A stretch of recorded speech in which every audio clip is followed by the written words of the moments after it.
America এবং চীনের মধ্যে শুরু হয়ে গেল মহাসংগ্রাম। এই প্রথম পৃথিবীর ইতিহাসে চীন আমেরিকার দেয়া স্যাংশনকে সরকারিভাবে থাপ্পড় কষে দিল। ডোনাল্ড ট্রাম্পের দেওয়া স্যাংশনকে শি জিনপিং এর চীন সরকারিভাবে নস্যাৎ করার নির্দেশ দিল। আর এরই সাথে চীন এবং আমেরিকা সরাসরি সংঘাতে জড়িয়ে পড়ল ইরানের তেল কেনা, ইরানের সঙ্গে বাণিজ্য করাকে কেন্দ্র করে।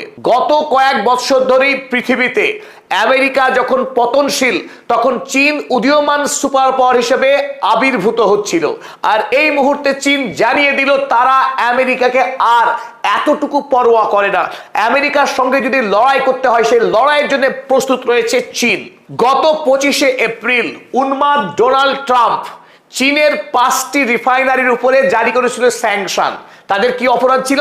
অপরাধ ছিল এই, চীনের ওই 5টি রিফাইনারি আমেরিকার নিষেধ সত্ত্বেও ইরানের কাছ থেকে তেল কিনে সেই তেল পরিশোধন করে বিশ্বের বাজারে তেল এবং পেট্রোকেমিক্যালস প্রোডাক্ট বিশ্বের বাজারে বিক্রি করছিল। আর এই অপরাধে চীনের 5টি রিফাইনারি যথা Hengli petrochemical, Shandong Shouguang Luqing refinery, Shandong Jincheng petrochemical, Hebei Xinhai chemical এবং শ্যানডং শেইজি কেমিক্যাল, এই 5টি কেমিক্যালের উপরে ডোনাল্ড ট্রাম্প 25শে এপ্রিল স্থায়ীভাবে নিষেধাজ্ঞা আরোপ করে, যাতে করে চীনের এই 5টি রিফাইনারি এবং পেট্রোকেমিক্যালস তারা পৃথিবীর কোনো দেশে কোনোভাবেই যেন তাদের প্রোডাক্ট রপ্তানি করতে না পারে। আর এতে রীতিমতো চাপে পড়ে যায় শি জিনপিং, কারণ 5টি গুরুত্বপূর্ণ রিফাইনারি চীনের, যারা এতদিন শি জিনপিং এর ইশারাতেই ইরান থেকে তেল কিনে তারা তাদের ব্যবসা চালাচ্ছিল। ডোনাল্ড ট্রাম্পের এই নিষেধাজ্ঞার পর দিশাহারা হয়ে যায় এই 5টি রিফাইনারি। স্বাভাবিকভাবেই সরকারের কাছে তারা দৃষ্টি আকর্ষণ করে। আর এতে শি জিনপিং অতীতের পুরনো অবস্থান বদলে 90% অবস্থান বদলে সরাসরি আমেরিকার বিরুদ্ধে সংঘাতে যাওয়ার ঘোষণা করে দেয়। গতকাল অর্থাৎ 2রা এপ্রিল পৃথিবীর ইতিহাসে প্রথমবারের মতো আমেরিকার স্যাংশনের বিরুদ্ধে যুদ্ধ ঘোষণা করে দেয় চীনের রাষ্ট্রপতি Xi Jinping. China rejects US sanctions on refineries over Iran oil links.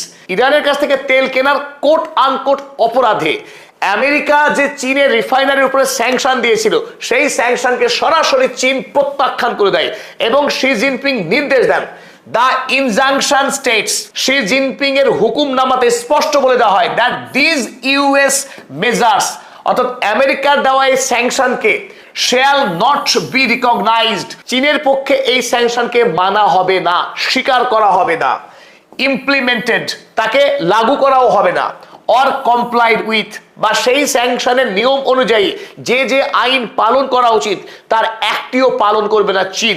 by any Chinese citizen, company or institution, সেই আইন মানতে বাধ্য থাকবে না চীনের কোনো নাগরিক, চীনের কোনো কোম্পানি বা কোনো প্রতিষ্ঠান। চীনের পক্ষে সরাসরি আমেরিকাকে জানিয়ে দেওয়া হয়েছে যে চীন তার দেওয়া স্যাংশনকে বুড়ো আঙুল দেখাচ্ছে, তাকে মানবে না। তাতে আমেরিকার যা করার করবে, তাতে চীন এতটুকু ভয় পায় না। ইরানের সঙ্গে যখন ইসরায়েল এবং আমেরিকা যুদ্ধ করছে সেই যুদ্ধের সময়ও চীন ইরানের কাছ থেকে তেল কেনা বন্ধ করেনি। চীনের 60টি তৈল শোধনাগার তারা নিরবচ্ছিন্নভাবে ইরানের কাছ থেকে তেল কিনে আসছিল। আর তাতেই চটে গিয়েছিলেন ডোনাল্ড ট্রাম্প। তিনি কোনোভাবেই চাইছিলেন না যে এই সময় চীন ইরানের কাছ থেকে তেল কিনে ইরানের অর্থনৈতিক চাকাকে সচল রাখে। আমেরিকার একটাই লক্ষ্য এই মুহূর্তে ইরানকে যে কোনোভাবে গলা টিপে হত্যা করা, অর্থনৈতিকভাবে তাকে খুন করা।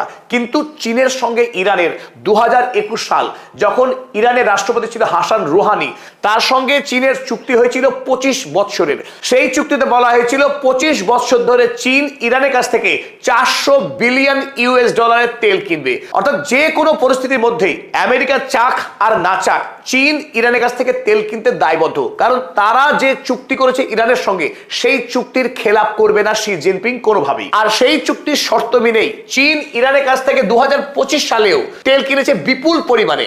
2025 সালে ইরান বিদেশে যত তেল রপ্তানি করেছে তার মধ্যে 91% তেল রপ্তানি করেছে কেবলমাত্র চীনকেই, আর মাত্র 9% তেল বিক্রি হয়েছে পৃথিবীর অন্য দেশে।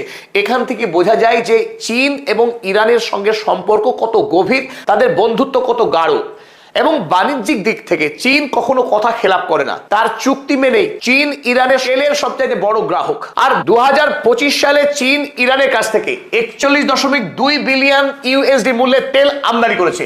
এখানে কিন্তু একটা মজার ব্যাপার লুকিয়ে রয়েছে। চীন প্রতিদিন ইরানের কাছ থেকে গড়ে প্রায় 13 থেকে 14 লক্ষ ব্যারেল করে তেল কেনে, অথচ ইরানের উপরে আমেরিকার পক্ষ থেকে রয়েছে অসংখ্য স্যাংশন চাপানো।